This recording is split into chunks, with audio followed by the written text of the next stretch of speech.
Hello class. In the last lecture, we have discussed about black body radiation spectrum, and what we have found there, that in order to explain the black body radiation spectrum, there were two different expressions. One was Bean's radiation law and the other one was Rayleigh-Jean's law. That Bean's radiation law, that was applicable only for the lower wavelength side, and Rayleigh-Jean's law, that was applicable for the higher wavelength region.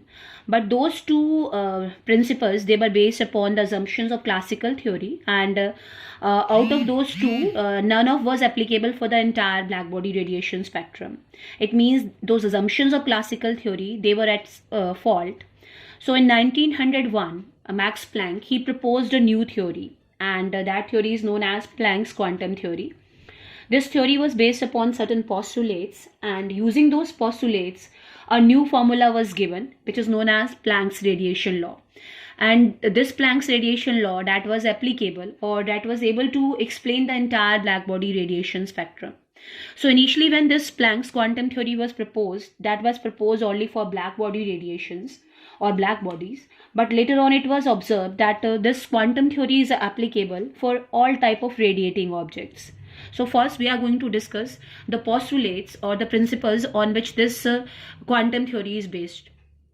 So the first postulate is a chamber which contains black body radiations that also contains simple harmonic oscillators of molecular dimensions, and these oscillators, they can vibrate with all possible frequencies. So this was the first postulate.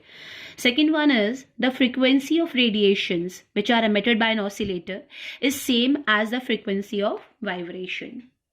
The third one, the frequency of radiation emitted by an oscillator is not continuous. As in classical theory, the energy is radiated, that is emitted or absorbed continuously. But according to this new theory, the frequency of radiation emitted by an oscillator is not continuous, but it is a multiple of small unit. And that small unit is known as quanta or a photon. And the energy of a photon is h nu, and the energy emitted is equal to 0 h nu, 2 h nu, and so on. The oscillator that can emit or absorb energy in the packets of h nu.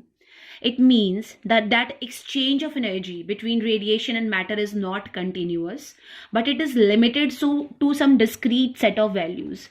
Means the energy can be absorbed or emitted only in the form of only in the multiple of h nus, that is h nu, 2 h nu, 3 h nu, and so on. So these were the assumptions of that Planck's quantum theory, and on the basis of these assumptions, after considering that chamber of containing black body radiation as a simple harmonic oscillator, a new formula was derived, and that particular formula is this one, and this is known as Planck's radiation law.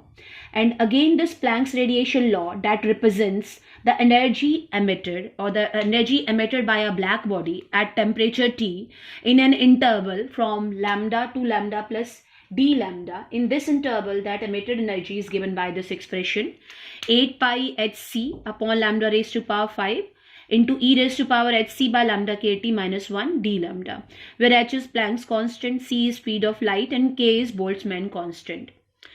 Now this particular expression, when you will substitute the conditions of low wavelength, then this expression will approach to Bean's radiation law.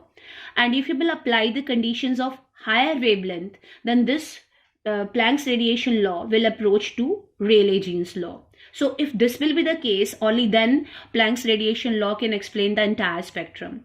So you can see here, when you will apply the conditions of short wavelength, means when wavelength is small, then this factor is having a very large value, which is much greater than 1. So if this value is much greater than 1, then you can neglect this 1 with respect to e raised to power hc by lambda kt. So this denominator is going to give you only e raised to power hc by lambda kt. So after solving it, you are getting this 8 pi hc as a constant, which is represented by capital A, lambda raised to power minus 5, and exponential minus hc upon lambda kt, where hc upon k is a constant denoted by A. So finally you are getting this expression, and as you can see in your previous lecture, that this one is your Bean's radiation law. So this Planck's radiation law will approach to Bean's radiation law, which is applicable at low wavelength. So this at low wavelength, this radiation law is approaching to Wien's radiation law.